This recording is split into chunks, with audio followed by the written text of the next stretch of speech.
Hello, ഇന്നത്തെ ദിവസത്തിന്റെ പ്രത്യേകത അറിയാലോ അല്ലേ? ഇന്ന് കോഴിക്കോട്ടെ ശനിയാഴ്ചയാണ്. അതായത് ഓശാന ഞായറിലെ തലേ ദിവസം. ഇതിന്റെ ഐതിഹ്യം അറിയാമോ?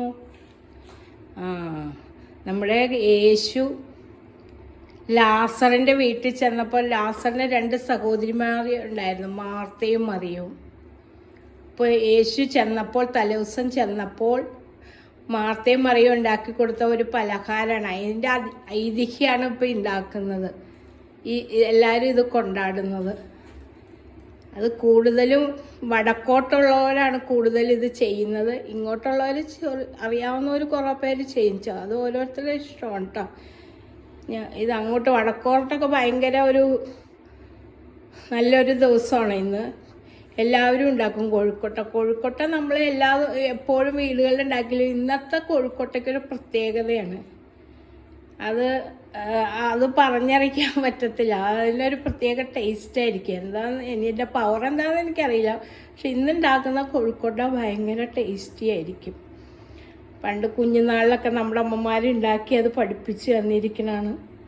ഞാൻ പറയുന്ന പോലെ ഞാനൊക്കെ ഒരു കൃഷി വീട്ടിലായിരുന്നു. അന്നൊക്കെ ഉണക്കനെല്ല് കൊണ്ട് എൻ്റെ അമ്മയൊക്കെ ഉണക്കനെല്ല്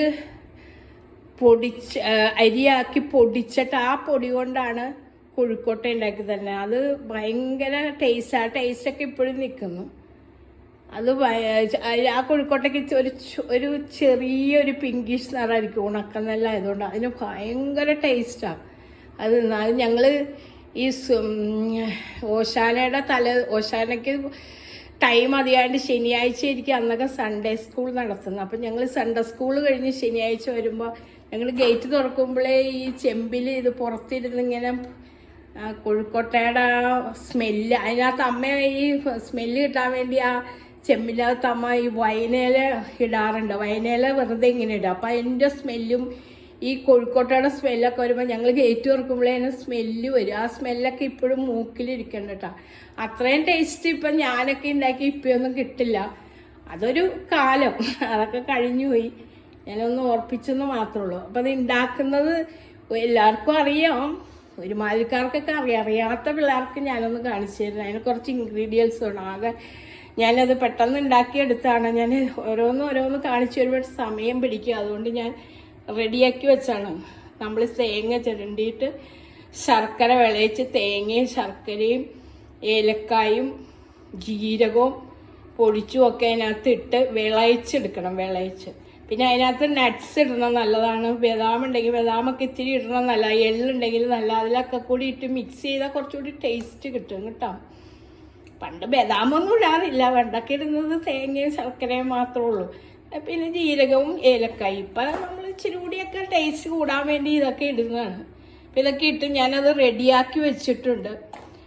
പിന്നെ അരിമാവ് നമുക്കറിയാലോ, ഇടിയപ്പത്തിന് കുഴക്കണ പോലെ കുഴച്ചിട്ട് നമ്മളിങ്ങനെ പ്രിപ്പയർഡ് ആക്കണം. ഇങ്ങനെ കണ്ടോ, ബൗള് പോലെ അതിങ്ങനെ പിടിച്ചു വെക്കണം കേട്ടോ. അത് ഞാൻ പെട്ടെന്ന് എളുപ്പത്തിന് ചെയ്ത് വെച്ചാൽ ഉപ്പൊഴിച്ച് നല്ല തിളച്ച വെള്ളത്തിൽ മാവ് കുഴച്ചെടുക്കാം.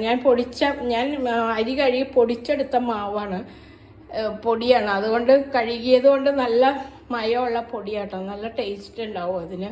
നമ്മൾ കടയിൽ നിന്ന് വാങ്ങണതിന് ഇത്രയും ടേസ്റ്റ് കിട്ടില്ല. അതുകൊണ്ട് ഞാൻ പൊടിച്ചെടുത്ത് വറുത്ത മാവാണ്. അപ്പം അത് കുഴച്ചെടുത്ത് വെച്ചിട്ട് അപ്പം നമ്മൾ ഈ ബൗളിലോട്ട് നമ്മുടെ ഈ വിളയിച്ച് വെച്ചത് 1 സ്പൂൺ അതിനകത്തേക്ക് ഇടുക. കണ്ടോ, അതിനകത്തേക്ക് ഇട്ട്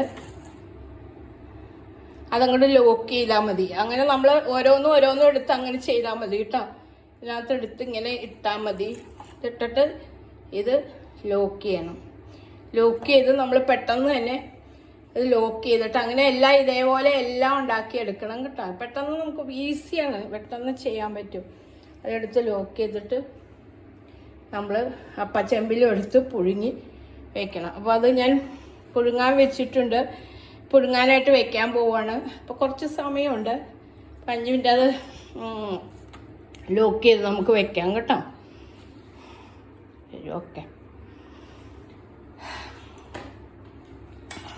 അപ്പം അത് വേവുന്ന സമയത്തിന് വേവട്ടെ കേട്ടോ. വേവുന്ന സമയത്തിന് വേണ്ടി ഒരു 15 മിനിറ്റ് ഉണ്ട് അത് വെന്ത് കിട്ടാനായിട്ട്. വേവുന്ന സമയത്തിന് നമുക്ക് കുറച്ച് നേരം വെയിറ്റ് ചെയ്യാം കേട്ടോ.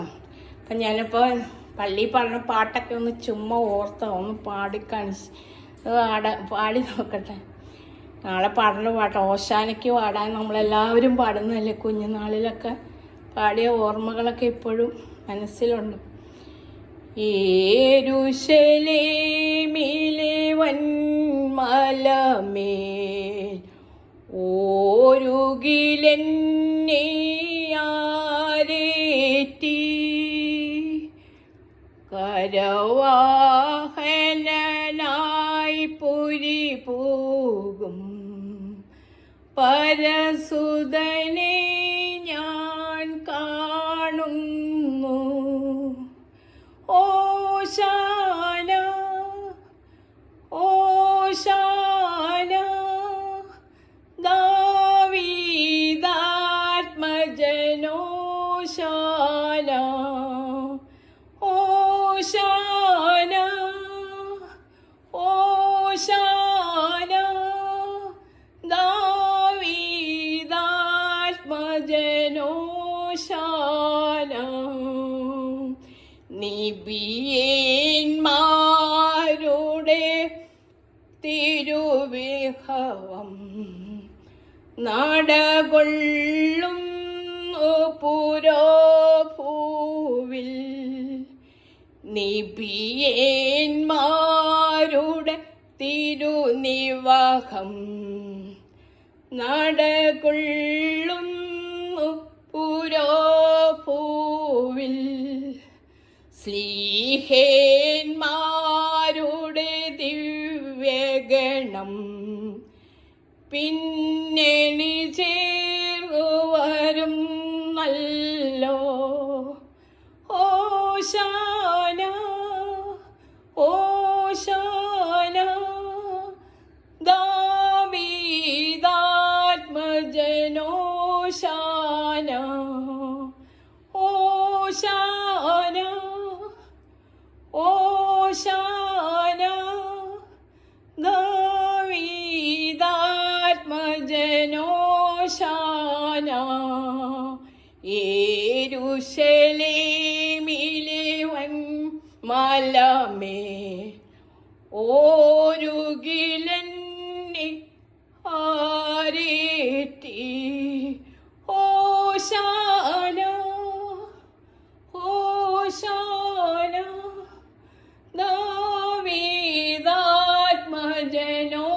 ദാവീദാത്മജനോശാന ഓശാന ഓശാന ദാവീദാത്മജനോശാന.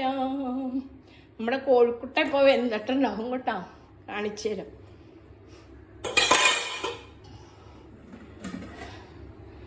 ആ ഇത് കോഴിക്കൊട്ട റെഡി കേട്ടോ, കോഴിക്കൊട്ട റെഡിയായി.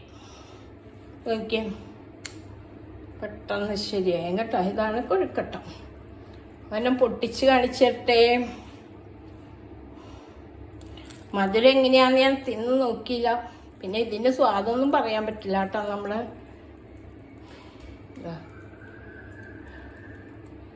ഇതാണ്, ഞങ്ങൾ മധുരം കുറച്ചിടുന്നത് കേട്ടോ. ഇവിടെ മധുരം അധികം ഇഷ്ടമല്ല. ഇതാണ് കോഴിക്കോട്ട. Okay, thank you.